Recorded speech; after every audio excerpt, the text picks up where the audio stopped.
नमस्कार विद्यार्थियों। आज आपके साथ में अपने यूट्यूब चैनल सोशलॉजी विद ध्रुव दीक्षित में बीए द्वितीय वर्ष के जो विद्यार्थी हैं, मध्य प्रदेश शासन ने एनईपी राष्ट्रीय शिक्षा नीति के तहत द्वितीय वर्ष में जो सेकंड पेपर है समाजशास्त्र का, सामाजिक परिवर्तन और विकास की द्वितीय इकाई में सामाजिक आंदोलन पर चर्चा करूँगा। सोशल मूवमेंट, सामाजिक आंदोलन कैसे परिवर्तन लाता है, सामाजिक आंदोलन की अवधारणा क्या है, सामाजिक आंदोलन सामाजिक परिवर्तन में कहाँ तक सहायक है, इस पर चर्चा। दो शब्द हैं, सामाजिक और आंदोलन।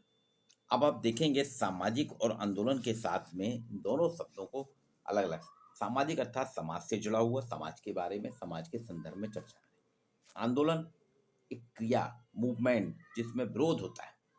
इसकी सामाजिक आंदोलन शब्द का सबसे पहले प्रयोग किया था जर्मन के समाजशास्त्री लॉरेंज वॉन स्टीन ने।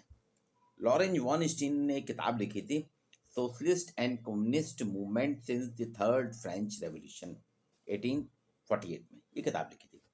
इन्होंने लिखी थी जो तीसरी फ्रांस की क्रांति हुई थी उसके संदर्भ में सामाजिक और कम्युनिस्ट आंदोलन के बारे में। वो कहते हैं बहुत कुछ पहले भी लिखा जा चुका था, उसके बाद उन्होंने अपने जो किताब लिखी इसमें सामाजिक आंदोलन शब्द की चर्चा की।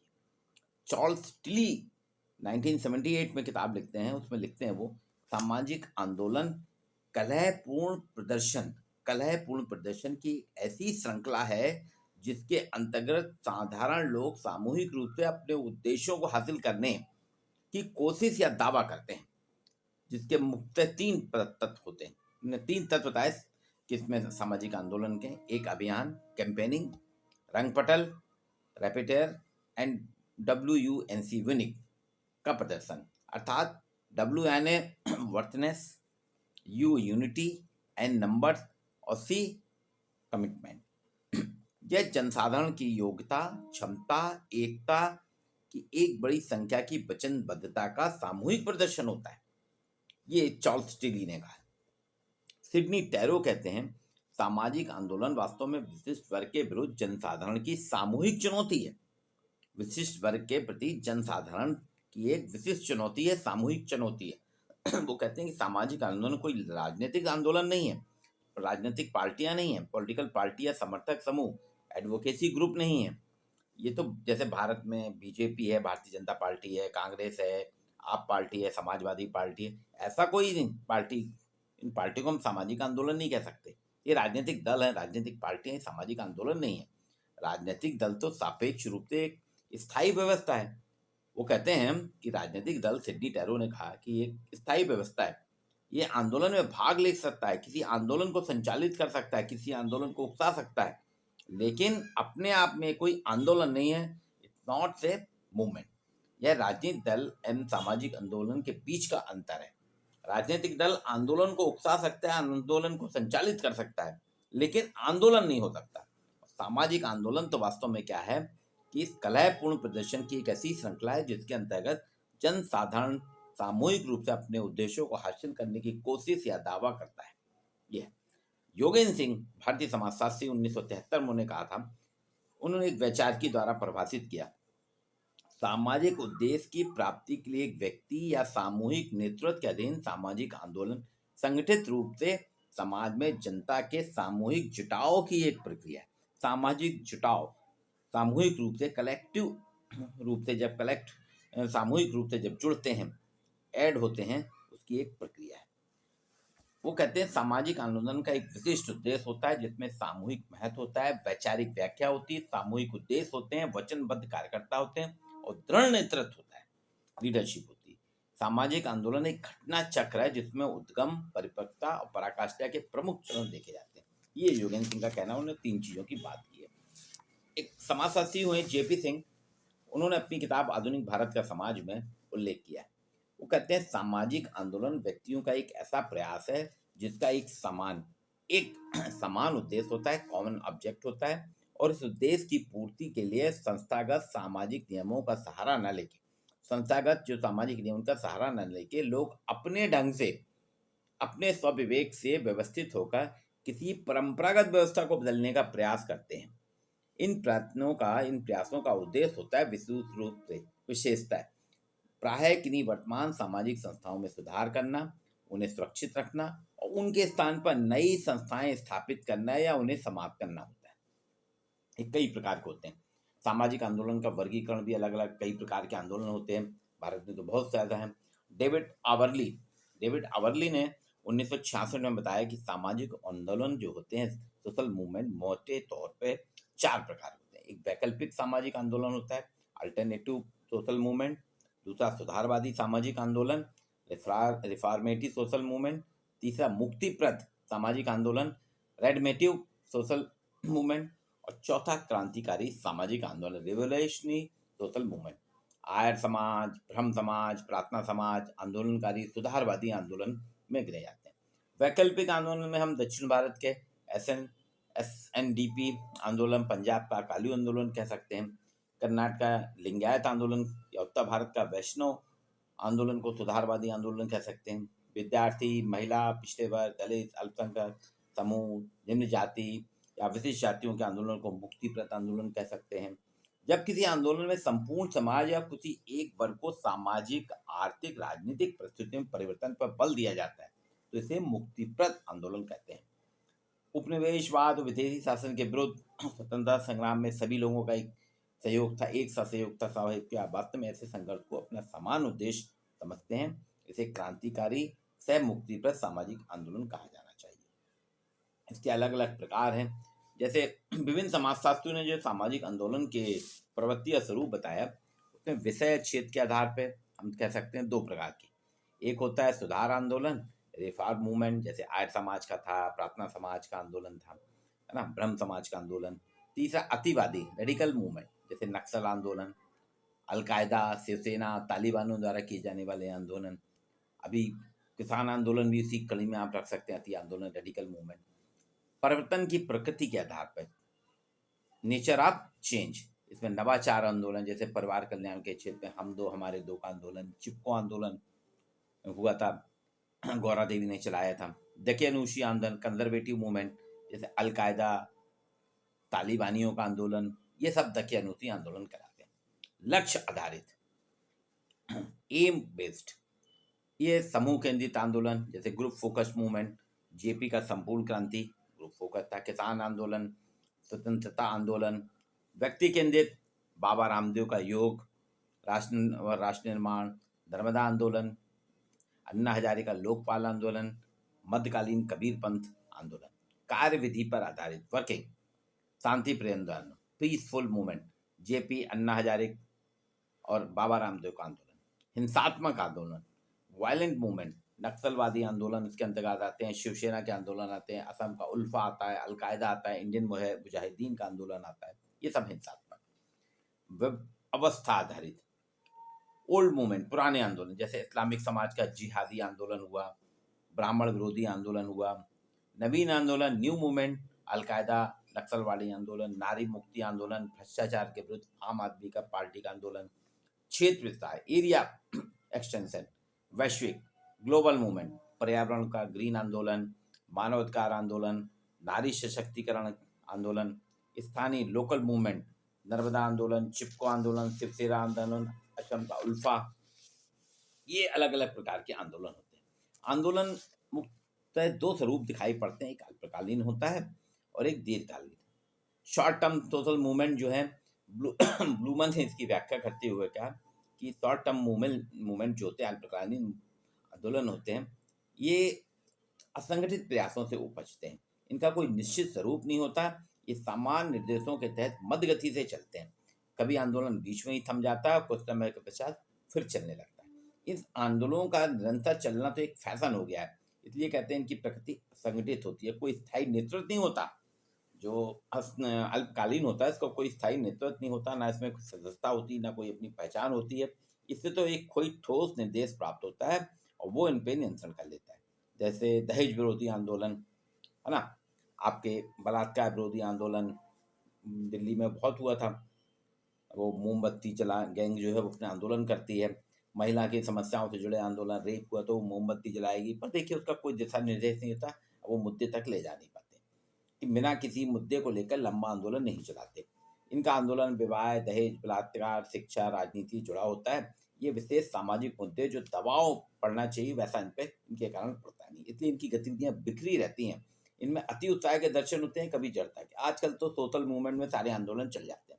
सरकार के खिलाफ आंदोलन हो जाएगा, सरकार कितना भी अच्छा काम करेगी उसके खिलाफ सोशल मूवमेंट पे आंदोलन होगा। इसलिए वो बिखरे रहते हैं और कभी उसमें जड़ता नहीं रहती, उत्साह नहीं होता, बहुत ज़्यादा दिखता है, कभी जड़ता रहती है और उसका सकारात्मकता नहीं रहती। और दूसरा होता है दीर्घकालीन सामाजिक आंदोलन। हर्बर्ट जी ब्लूमर ने कहना है अल्पकालीन सामाजिक आंदोलन की अपेक्षा दीर्घकालीन जो आंदोलन होता है उसका आधार अल्पकालीन से ही तैयार होता है। इनमें आंदोलनों का आधार स्पष्ट होता है। जैसे 19वीं सदी की गुलामी प्रथा के विरोध में आंदोलन, यह मानवतावादी आंदोलन था जिससे विश्व स्तर पर समर्थन प्राप्त हुआ। इसी तरह से प्रजाति रंगभेद के आंदोलन की एक लंबी यात्रा है। प्रजाति रंगभेद का नीग्रो बहुल देश आज भी गोरी चमड़ी के शासकों से मुक्त हैं, जो नहीं हो पाए उसके लिए आंदोलन रहते हैं, आंदोलन करते रहते हैं। भारत में भी आज़ादी के लिए सदियों आंदोलन चला और स्वतंत्र भारत में अनुसूचित जातियां, जनजातियां, महिला समाज अपने अधिकारों के लिए आंदोलन चला रही है। ब्लूमर कहते हैं इसका लक्ष्य स्पष्ट होता है, सुस्पष्ट होता है, निर्धारित लक्ष्य की प्राप्ति होती हुए संगठन और ढांचे का निर्माण करते हैं। देखिए 1857 से स्वतंत्रता के लिए आंदोलन चला था और जब तक भारतीयों को स्वतंत्रता नहीं मिल गई 1947 तक वो आंदोलन चलता रहा। इसमें संगठन के प्रति वफादार होते हैं, सदस्यों के पद और संगठन में स्थिरता होती है। इसमें सभी नेतृत्व और व्यक्तित्व को समझते हैं और उसके हिसाब से चलते हैं। बहुत से आंदोलनों का इतिहास अगर देखें, सामाजिक आंदोलनों के इतिहास के आधार पर इसके सिद्धांत कई हैं। मार्क्सवादी सिद्धांत है, पुनर्मनवाद का सिद्धांत है, सापेक्ष वंचन का सिद्धांत है, संरचनात्मक तत्व का सिद्धांत है। ऐसे बहुत ज़्यादा हैं, अलग अलग प्रकार के सामाजिक आंदोलनों के प्रकार हैं। और वो सामाजिक आंदोलनों के माध्यम से आप भी देखते हैं, श्रमिक आंदोलन होते हैं, किसान आंदोलन तो हमेशा चलते ही रहते हैं। भारत में बहुत से किसान आंदोलन हुए हैं। खेड़ा सत्याग्रह हुआ था गांधी जी के समय, मोपला विद्रोह हुआ था, उत्तर प्रदेश में किसान आंदोलन हुआ था, कूका विद्रोह हुआ था, रामोसी तेभागा, तेलंगाना आंदोलन, बिजोलिया किसान, अखिल भारतीय किसान सभा, चंपारण सत्याग्रह, खेड़ा सत्याग्रह, बारडोली सत्याग्रह, ये सब कहीं ना कहीं किसान आंदोलन हमारे यहाँ चलते रहते हैं, किसानों की समस्याओं के परिप्रेक्ष्य। अब जाति आधारित में आंदोलन में देखिए आप, दलित आंदोलन, योगेंद्र सिंह ने इसकी चर्चा की है कि समन्वय प्रवृत्ति को वाले आंदोलन और अलगाव की प्रवृत्ति वाले आंदोलन, बोले निम्न जातियों में संस्कृतिकरण की प्रक्रिया को समन्वयकारी कोटि में रख सकते हैं।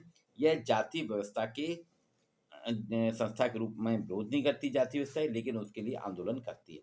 इसमें भक्ति आंदोलन चले हैं हमारे यहाँ, नव वेदांतवादी आंदोलन है, संस्कृतिकरण है, सुधार आंदोलन, धर्मांतरण आंदोलन, धर्मनिरपेक्षता आंदोलन, गांधी जी का अछूत आंदोलन भी बहुत इसी श्रेणी में रखेंगे। दक्षिण में छुआछूत के विरुद्ध आंदोलन पेरियार समूह द्वारा, महाराष्ट्र में छुआछूत के विरुद्ध आंदोलन, उत्तर प्रदेश में छुआछूत के विरुद्ध आंदोलन। एक पिछड़ा वर्ग भी, अंग्रेजी राज ने भारतीय समाज की जड़ता को तोड़ा था और पुनर्जागरण से प्रभावित थे। और देखिए आप, पिछड़ा वर्ग आंदोलन की शुरुआत थी और बाद में उसी के तहत सत्यशोधक समाज हुआ, श्री नारायण धर्म पालन योग, रावणखोर आंदोलन, उत्तर भारत का आंदोलन हुआ, पिछड़ों के आंदोलन थे। अलग अलग करते करते बाद में बहुत आंदोलन उग्र हुआ और मंडल आयोग के परिणति के रूप में परिणित हुआ और फिर 27% ओबीसी आरक्षण हुआ, तो आरक्षण के तहत हुआ। तो अभी भी वो अपने मांग कर रहे हैं कि हमको और मिले। महिला आंदोलन भी भारत में स्वतंत्रता के पश्चात बहुत ज़्यादा हुए हैं। कई प्रकार के महिला आंदोलन ने समय पे जो महिलाओं को सशक्त बना रहे हैं, महिला सशक्तिकरण की बात कर रहे हैं। जनजातीय आंदोलन भी इसी क्रम में रख सकते हैं। जनजातियों के बहुत से आंदोलन हैं जो कि जनजातीय क्षेत्र में जनजातीय समाज की उपलब्धि के लिए। एक और है पर्यावरण संरक्षण, ये भी एक सामाजिक आंदोलन है। इसके तहत काफ़ी पर्यावरण में जैसे जैसे हम विकास की ओर बढ़ते जा रहे हैं, हम ऊर्जा के लिए, अपने विकास के लिए अपने ही पर्यावरण को बर्बाद कर रहे हैं। जैसे जल प्रदूषण हो रहा है, वायु प्रदूषण हो रहा है, ध्वनि प्रदूषण, ये हमारे स्वास्थ्य को चौपट कर रहे हैं। हमारा पूरा ऋतु चक्र बदल गया है। इसमें एक हुआ था चिपको आंदोलन ये पर्यावरण रक्षा का विश्व प्रसिद्ध आंदोलन है, उत्तराखंड में हुआ था। यहाँ किसानों ने वृक्षों की कटाई का विरोध किया था। गौरा देवी थी और सुंदरलाल बहुगुणा, इन लोगों ने मिलकर किया था कि महिलाएं पेड़ से चिपक जाती थी। बोले आप पेड़ काटना है, काटिए, हमको भी काटिए, जब तक हमको नहीं काट सकते पहले हमें काटिए फिर पेड़। तो उसमें चिपको आंदोलन में जो पेड़ काटने की बात आ रही थी, महिलाएं खड़ी हो जाती थी पेड़ से चिपक के। ये चमोली में 1973 में हुआ था और पूरे उत्तराखंड क्षेत्र में फैल गया और इसके अंतर्गत स्त्रियों ने सबसे ज्यादा भाग लिया। इसकी शुरुआत 1976 में पर्यावरणविद सुंदरलाल बहुगुणा ने की थी। उनके साथ कामरेड गोविंद सिंह रावत, चंडी प्रसाद भट्ट और श्रीमती गौरा देवी थी। लेकिन अंजाम तक पहुंचा इसको गौरा देवी ने, और 2400 से अधिक पेड़ों को जो काटा जाना था उस पर रोक लगी। गौरा देवी के नेतृत्व में 27 महिलाओं ने प्राणों की बजाय बाजी लगा के पेड़ से चिपक गई थी, आप कुछ भी कर डालिए लेकिन हम हटेंगे नहीं। और उनको चिपको आंदोलन का तो घोष भागता, क्या है जंगल के उपकार, मिट्टी पानी और बयार, मिट्टी पानी और बयार जिंदा रहने के आधार, और वो चिपको आंदोलन भी था। इस आंदोलन के कारण आप देखिए आज राष्ट्रीय क्या अंतर्राष्ट्रीय स्तर पर राजनीति का एजेंडा बन गया है पर्यावरण। तो समाज में जो बदलाव या परिवर्तन आता है, सामाजिक व्यवस्था में जो बदलाव है, ये आंदोलन बहुत लाते हैं। आपको याद होगा भी पिछले साल केंद्र सरकार ने किसानों के लिए 3 नियम पारित किए थे। साल भर किसान विरोधी नियमों के में किसान लोग और कई राजनीतिक दल धरने पे बैठे रहे। अंततः सरकार को अपने तीनों कानून वापस लेना पड़े, बिना किसी शर्त के सरकार ने तीनों कानून वापस ले लिए। एक ये ऐसे कई आंदोलन हैं जो अपने बदलाव के लिए, जैसे गुजरात में अखिल भारतीय विद्यार्थी परिषद ने फीस विरोध में एक आंदोलन किया था और बाद में वो जेपी की अगुवाई में बना, और देखिए सरकार बदल गई थी उसके बाद में, 1977 के दौर की बात है। तो ऐसे कई आंदोलन होते हैं जो कि छात्रों के द्वारा होते हैं, महिलाओं के द्वारा होते हैं और समाज में बदलाव लाते हैं, सामाजिक में परिवर्तन लाते हैं। सरकार अगर मनमानी करने लगती है तो राजनीतिक दल या विभिन्न समाज सुधारक आंदोलनों के माध्यम से सरकार को चेतावनी देते हैं और सरकार से अपनी बात मनवाते हैं। तो ये सामाजिक आंदोलन भी परिवर्तन का एक बहुत बड़ा माध्यम है। सती प्रथा के विरोध में ब्रह्म समाज ने आंदोलन किया था, राजा राम मोहन राय ने, और देखिए अंग्रेजों ने को कानून बनाना पड़ा। भारतीय समाज की सबसे बड़ी कुप्रथा कि पति के मरने पे पत्नी को भी सती होना पड़ेगा, उस पर रोक लगी। दहेज पे भी बहुत से आंदोलन हुए हैं। ऐसे कई आंदोलन हैं जिन्होंने समाज में क्रांतिकारी बदलाव लाए, समाज को बदलने का प्रयास किया। पर्यावरण का आंदोलन तो सबसे बड़ा प्रयास है कि आप देखिए आज इस आंदोलन के चलते विकास के साथ साथ वृक्षों को भी लगाया जा रहा। नहीं तो एक स्थिति थी वृक्ष हमारे यहाँ से खत्म हो रहे थे, लेकिन अब धीरे धीरे पर्यावरण हमारा सुधर रहा है। तो विद्यार्थियों, ये सामाजिक आंदोलन परिवर्तन का एक कारक है। परिवर्तन के विभिन्न प्रक्रियाओं में सामाजिक आंदोलन भी है।